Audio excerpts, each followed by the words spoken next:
जय हिंद मेरे प्यारे दोस्तों, हमारे इस चैनल एक्सटी में आपका स्वागत है। Institute of banking personal selection IBPS के अंतर्गत पे 6128 पोस्टों के लिए 1 जुलाई 2024 को यहाँ पर नोटिफिकेशन अपडेट किया है। IBPS, ठीक है, institute of banking personal selection exam करवाता है, बैंक के एग्जाम लगभग 11-12 बैंकों के लिए नोटिफिकेशन यहाँ पर अपडेट है। टोटल वैकेंसी कितनी है? 6128 पोस्ट है। देख लेंगे पूरा इन्फॉर्मेशन आपके फॉर्म फिल करने के लिए जो इंपॉर्टेंट यहाँ पर निकल के आता है। इससे पहले हम आगे बढ़े, यदि आपके द्वारा हमारे इस चैनल XTM को सब्सक्राइब नहीं किया तो सब्सक्राइब कीजिए तथा बेल आइकन को प्रेस कीजिएगा, ताकि जो भी कंटेंट, जो भी इन्फॉर्मेशन हमारे द्वारा आपके लिए प्रोवाइड किया जाता है तो उसका नोटिफिकेशन आपके पास समय पर उपलब्ध हो जाएगा। देखिए यहाँ पर सबसे पहले देख लेते हैं, ऑफिशियल वेबसाइट है इसका www.ibps.in के अंतर्गत आप देख सकते हैं। ठीक है, बेसिक सा इन्फॉर्मेशन हो गया, इसे थोड़ा सा नोट कर लो। और उसके बाद में ऑफिशियल वेबसाइट, सबसे पहले फॉर्म फिल करें, कैसे करें, इस वेबसाइट पर जाके आपको फॉर्म फिल करना है। फिर उसके बाद में देखिए यहाँ पे online registration including edit and modification of application by candidates, मतलब 1 जुलाई 2024 से लेकर 21 जुलाई 2024 तक आप फॉर्म फिल कर सकते हैं। पेमेंट भी आप 1 जुलाई से लेकर 21 जुलाई तक कर सकते हैं। कंडक्ट ऑफ प्रिलिमिनरी एग्जाम, जो ट्रेनिंग जो है एग्जाम जो ट्रेनिंग है PT होगा आपका 12 अगस्त से लेकर 17 अगस्त के बीच में हो जाएगा। फिर उसके बाद में जो आपका कॉल लेटर है प्रिलिमिनरी का, वो अगस्त 2024 में आपके लिए प्रोवाइड कर दिया जाएगा। फिर उसके बाद में ऑनलाइन एग्जामिनेशन जो प्रिलिमिनरी है अगस्त में हो जाना है, चीज़ ध्यान रखना। फिर उसके बाद में result of online examination preliminary का सितंबर 2024 में आपके लिए प्रोवाइड कर दिया जाएगा IBPS के द्वारा। फिर उसके बाद में मेंस का जो एग्जाम है होना आपका, कॉल लेटर आपके लिए सितंबर अक्टूबर में प्रोवाइड कर दिया जाएगा। आपका ऑनलाइन एग्जाम होगा मेंस का अक्टूबर 2024 में। और प्रोविजनली अलॉटमेंट, मतलब आपका जो भी बैंक के लिए आप एलिजिबल होंगे, आपका सिलेक्शन होगा तो अप्रैल 2025 तक आपकी ज्वाइनिंग हो जाएगी। ठीक है, देखिए बहुत सारा इन्फॉर्मेशन है, लेकिन शॉर्ट हम देख लेंगे जो चीज़ें आपके लिए इंपॉर्टेंट हो जाता है। सबसे पहले देखिए ये बैंक किस किस बैंक के लिए, बाद में मैं बात नहीं करूँगा। बैंक ऑफ बड़ौदा है, bank of India, bank of Maharashtra, Canara bank हो गया, सेंट्रल बैंक ऑफ इंडिया और Indian bank, Indian overseas bank, Punjab national bank, Punjab and Sindh bank, UCO bank, union bank of India, इसके लिए यहाँ पर नोटिफिकेशन अपडेट किया गया। ठीक है, अब एलिजिबिलिटी एटसेट्रा बाद में बात करने वाला हूँ मैं। सिटीजन्स ऑफ इंडिया, जैसे कि यहाँ पर लिखा गया सब्जेक्ट ऑफ नेपाल, कौन इसके लिए एलिजिबल है। ठीक है, सिटीजनशिप क्या होनी चाहिए, नागरिकता क्या होनी चाहिए। सिटीजन्स ऑफ इंडिया मतलब जो इंडिया के सिटीजन है, और सब्जेक्ट ऑफ नेपाल है, और सब्जेक्ट ऑफ भूटान है। उसके बाद में तिब्बती रिफ्यूजी है, जो 1 जनवरी 1962 से intention of the permanently settle in India, वही इसके लिए एलिजिबल है। अब देखिए उसके बाद 5 नंबर का पॉइंट भी इंपॉर्टेंट है। A person of India origin who has migrate from Pakistan, Burma, Verma उसको कहा जाता है। और उसके बाद में Sri Lanka, eastern Africa countries of, उसके साथ में Kenya, Uganda, the United Republic of Tanzania, formerly रूप से तंगानिया एंड जांजिबार, और जाम्बिया, मालवे, जेरे, Ethiopia and Vietnam with the intention of permanently settling in India, वही इसके लिए एलिजिबल है। ठीक है, सिटीजनशिप आपने देख लिया। फिर उसके बाद में आ जाता है यहाँ पे एज लिमिट, काफ़ी इंपॉर्टेंट हो जाता है। आपका एज लिमिट होगा 1 जुलाई 2024 को, मिनिमम एज लिमिट आपकी 20 साल और मैक्सिमम 28 होगा। आपका डेट ऑफ बर्थ 2 जुलाई 1996 से लेकर 1 जुलाई 2004 के बीच में होना चाहिए, तभी आप इसके लिए एलिजिबल है। देखिए थोड़ा सा जैसे एज रिलैक्सेशन, मतलब एज में छूट दी जाती है, तो शेड्यूल कास्ट शेड्यूल ट्राइब को 5 ईयर्स का, अदर बैकवर्ड क्लास में 3 ईयर्स का, और उसके बाद में पर्सन विद बेंचमार्क डिसेबिलिटी के लिए 10 साल का, एक्स सर्विसमैन ESM और डिसेबल एक्स सर्विसमैन के अंतर्गत पर जो आता है डिसेबल्ड जो एक्स सर्विसमैन इंक्लूड होगा DSM के लिए। अभी बात करूंगा मैं, अभी कंफ्यूजन मत होना, बाद में ESM और DESM की क्या बात कही गई है। तो ESM का मतलब होता है एक्स सर्विसमैन हो गया, और डिसेबल्ड एक्स सर्विसमैन DESM हो गया। तो इसके अंतर्गत तो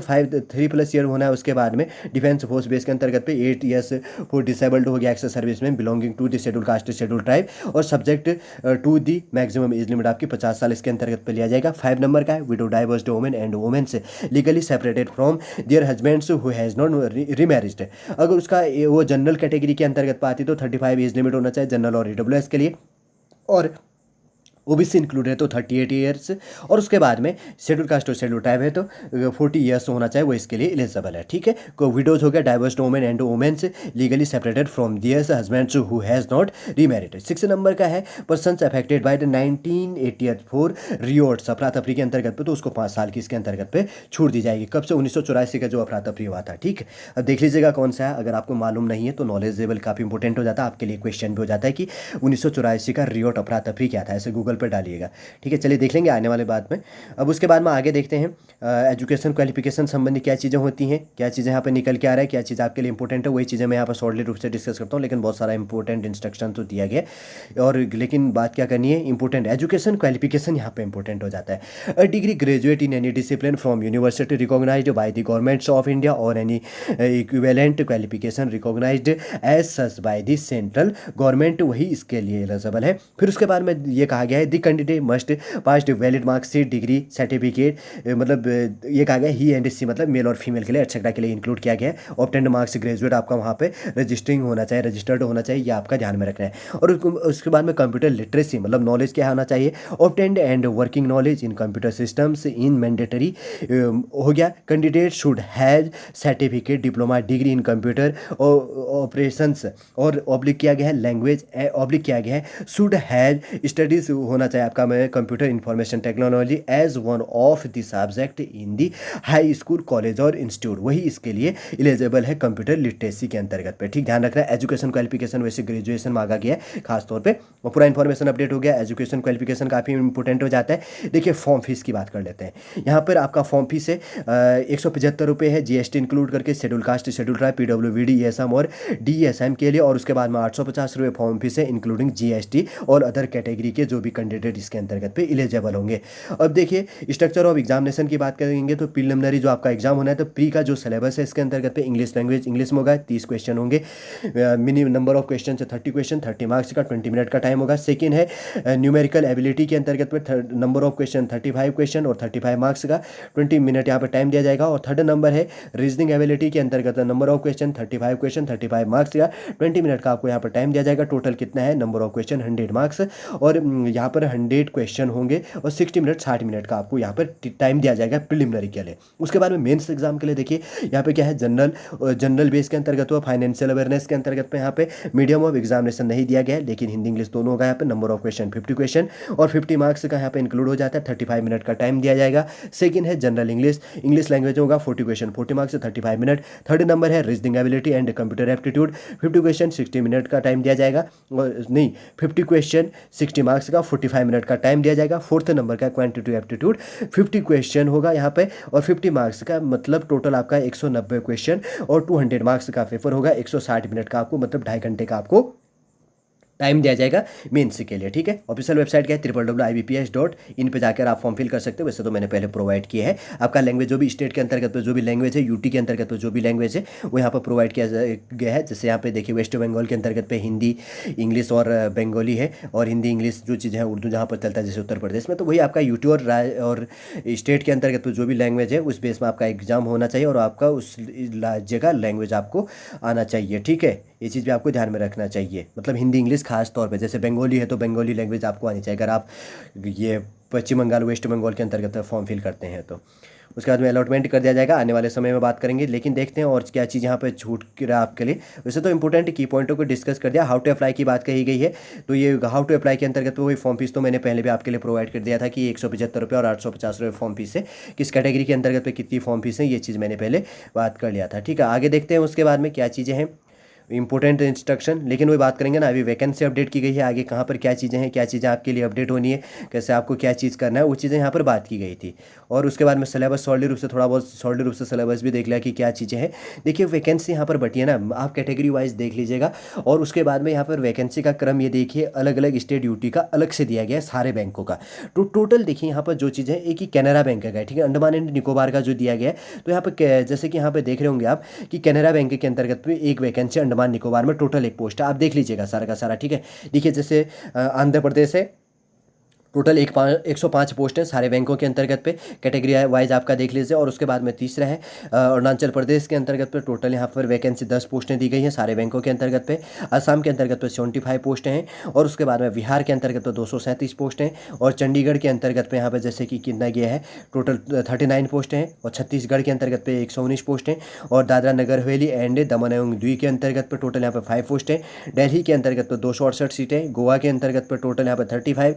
गुजरात गुजरात के अंतर्गत पे टोटल यहाँ पर कितनी है 236 सीटें, हरियाणा के अंतर्गत पे 190 सीटें, हिमाचल प्रदेश के अंतर्गत पे 67 सीटें, जम्मू एंड कश्मीर के अंतर्गत पे टोटल 20 सीटें, और झारखंड के अंतर्गत पे 70 सीटें, और कर्नाटका के अंतर्गत पे 457 सीटें, केरला के अंतर्गत पे 106 सीटें, लद्दाख के अंतर्गत पे 3 सीटें हैं, लक्षद्वीप के अंतर्गत पे टोटल यहाँ पर कितनी सीटें दी गई हैं। लद्दाख के अंतर्गत पे वैसे वैकेंसी नहीं है कोई भी बैंक के अंतर्गत, जैसे कि आप सॉरी लक्षद्वीप है, लद्दाख नहीं, लक्षद्वीप के अंतर्गत पे कोई वैकेंसी नहीं है। फिर उसके बाद में मध्य प्रदेश के अंतर्गत पे 354 सीटें सारे बैंकों के अंतर्गत पे, और महाराष्ट्र के अंतर्गत पे 590 सीटें हैं सारे बैंकों में जो भी दी गई है। और उसके बाद में मणिपुर के अंतर्गत पे टोटल यहाँ पे कितनी है 6 सीटें हैं, और उसके बाद में मेघालय के अंतर्गत पे 3 सीटें, फिर मिजोरम के अंतर्गत पे 3 सीटें, और नागालैंड के अंतर्गत में यहाँ पर टोटल 6 सीटें हैं, उड़ीसा के अंतर्गत पे 107 सीटें, पुडुचेरी के अंतर्गत पे टोटल यहाँ पे 8 सीटें, और पंजाब के अंतर्गत पे टोटल 404 सीटें होगी, और राजस्थान के अंतर्गत पे 205 सीटें, सिक्किम के अंतर्गत पे टोटल 5 सीटें। फिर उसके बाद में तमिलनाडु के अंतर्गत पे 665 सीटें, 665 है, 665 पोस्टें हैं। तेलंगाना के अंतर्गत पे 104 सीटें, त्रिपुरा के अंतर्गत में यहाँ पर कितनी है 19 सीटें, उत्तर प्रदेश के अंतर्गत पे 1246, और उत्तराखंड के अंतर्गत पे 29 सीटें, वेस्ट बंगाल के अंतर्गत पे यहाँ पर कितनी दी गई है 331 सीटें दी गई है। एनआर का मतलब है नोट रिपोर्टेड। आपका जो भी चीज़ें है ना, ये चीज़ को ध्यान रखना थोड़ा सा, ठीक है। जब आप फॉर्म फिल करोगे तो ये चीज़ों का जो है कि कौन से बैंक का एलिजिबिलिटी है, क्या चीज़ है, किस कैटेगरी के अंतर्गत पे कितनी वैकेंसी अपडेट है, थोड़ा सा सावधानी पूर्वक रखिएगा। मैंने सॉल्व प्रोवाइड किया, नहीं तो वीडियो क्या हो जाने वाला है यहाँ पे लेंदी बनने वाला है। देखिए आपका स्टेट के अंतर्गत पे जो भी आपका एग्जाम सेंटर है वो चीज़ों का ध्यान में रखिएगा, जैसे कि यहाँ पे दिया गया है आपका स्टेट और यूटी के अंतर्गत पे एग्जाम सेंटरों का भी थोड़ा सा पॉज करके आप देख लीजिएगा, ठीक है। जैसे उत्तराखंड का दिया गया देहरादून, हल्द्वानी, रुड़की है, और प्रीलिम्स का जो प्री का एग्जाम होना और मेंस का एग्जाम आपका देहरादून में होगा, ठीक है। सॉलिड रूप से देखिए, वैसे तो बस ये दिए गए इंस्ट्रक्शन दिया गया कि आपका फॉर्म कैसे फिल करना है, आपका फोटो, सिग्नेचर एटसेट्रा, कितनी केबी क्या चीज़ होनी चाहिए, एक बार देख भी लो। अगर आप सेल्फ ही ये प्रोसीजर कर रहे तो काफ़ी इंपॉर्टेंट हो जाता है। सिग्नेचर आपका लगभग 10 केबी से लेकर 20 केबी के बीच में होना चाहिए। फिर उसके बाद में लेफ्ट थंब इसके अंतर्गत पे इंक्लूड होना है, तो यहाँ पर 20 केबी से लेकर 50 केबी के बीच में होना चाहिए। जेपीजी और जेपीईजी के भी होना चाहिए फॉर्मेट में, ठीक है ना।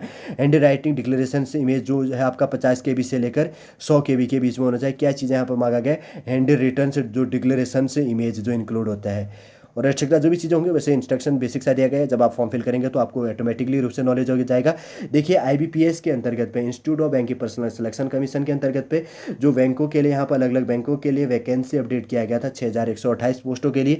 जो भी आपके फॉर्म फिल करने के लिए इंपॉर्टेंट इन्फॉर्मेशन था सॉलिड रूप से इस वीडियो के अंतर्गत तो आपके लिए प्रोवाइड करने की कोशिश की गई है। उम्मीद करूँगा दोस्तों सॉलिड पूरा इन्फॉर्मेशन आपको समझ में आ गया होगा। यदि आज का वीडियो आपको अच्छा लगे लाइक कीजिए, कमेंट कीजिए, और हमारी चैनल एक्सटीएम को सब्सक्राइब कीजिएगा। वापस हम नेक्स्ट क्लास के अंतर्गत आपसे मिलेंगे। जय हिंद, जय भारत।